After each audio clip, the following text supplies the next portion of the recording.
ઉપર બહુ પાટિયા ખોલ્યા તે પૂર આવ્યું તે પૂરીઓ તણાવવા માંડ્યો. હા, તણાતા તણાતા કે ખમણ ખમણ, તે કાંઠે એક ખમણની રેકડી વાળો. તો એ સાંભળી ગયો. એ કે બિચારાને છેલ્લી ઈચ્છા ખમણ ખાવાની છે.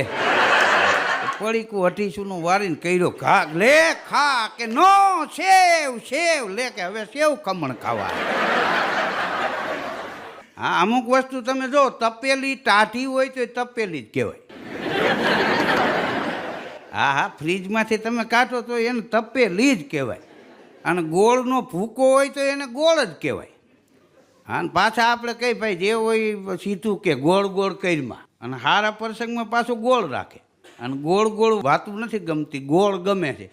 તપેલી ટાઢી હોય તો તપેલી કહેવાય, ગોળ ભૂકો હોય તો એને ગોળ જ કહેવાય. આપણી એક જૂની કહેવત છે ને